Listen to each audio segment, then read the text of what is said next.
back to primary school. You know those sort of cringe-worthy sessions where you had to pretend to be a tree? Okay, you're going to pretend to be a tree.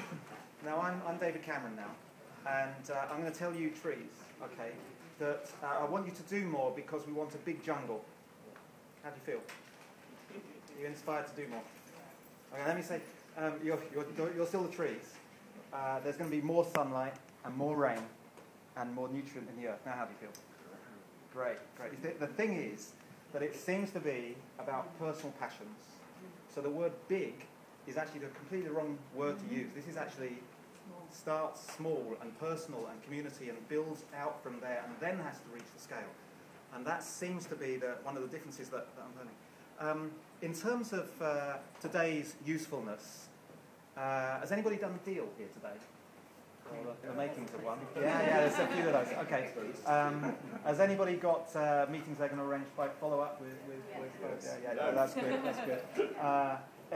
A physical demonstration of how valuable this was. If it was really valuable, then stand. If it was fairly valuable, stick your hand up. And if it was not, then... okay, that's pretty good. Thank you very much. That's good. Right, look, we are all privileged by being here. We are privileged by our connections. I think one of the things you've got to remember about everything that we've done in this room is that most of the country trying to do stuff is not privileged by connection in the same way. It's much more isolated. And one of the things I heard a lot of was the need for space, place, and time, as well as money, to make all this visible and apparent and accessible. And the visibility, the credibility, the humanity, socialise it, make it feel a good place to go. My mates are here. And the bravery, dealing with some of the bravery that's involved in starting any sort of social venture. And that's going to be really important. Time to network and scale, the value that people have had in this room, and we're fairly well-connected people compared to most people trying to do stuff. And I think for practical reasons, we need to keep that really light touch. One of the things we've done, one of our staff spotted that a lot of the social enterprise support infrastructure of the country is based within a mile of Old Street, so started a thing called SE Alley, which is a drink tank. Hashtag SE Alley. And hopefully that will continue, and it just provides an informal networking opportunity for people who happen to be in that area. And maybe we can break down some of the barriers of ego and pride between different agencies and collaborate better as a result. Those sort of very cheap, simple, human level things could be. Creativity and ingenuity. Out there in a mass, isn't it? Rampant innovation. What a fantastic. Much of it not remotely connected to government or what government agencies are doing. Interesting. A lot of sweat and tears at making stuff happen too. I was hearing a lot of the struggle that people go through to find the time and the money and the support and getting over the problems. And that's where this need to system change that Richard and some others were talking about, partnering for impact, which often won't be with government because it's quicker to go other directions. There's a wake-up call. And that also helps depoliticize the action, simplifying entry, kudos for doing things.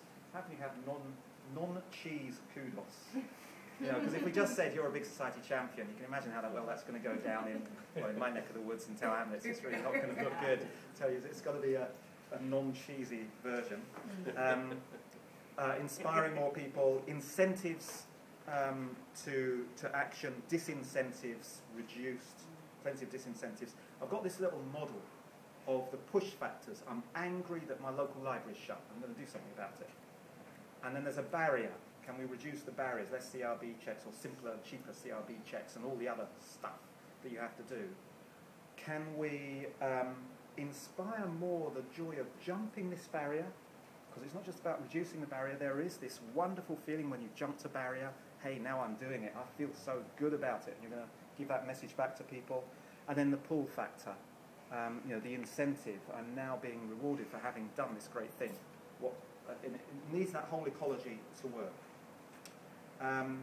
Okay, what else did we observe? We observed that this event is useful. It is useful for us as Unlimited not to go and lobby the government, to provide a platform for you as social entrepreneurs and support agencies to, in the old jargon, speak truth to power. For you to say directly in hopefully a reasonably coherent way to the people trying to create the big society network. Follow-up ideas, a lot of notes have been taken by the Unlimited staff. They will be collected together on the amplified place. Can we do that?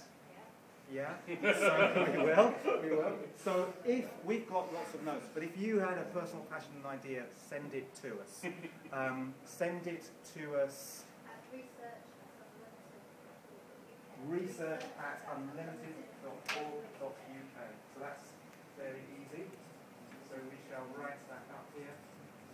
Unlimited.org.uk, and we will keep adding to that amplified UnltdBig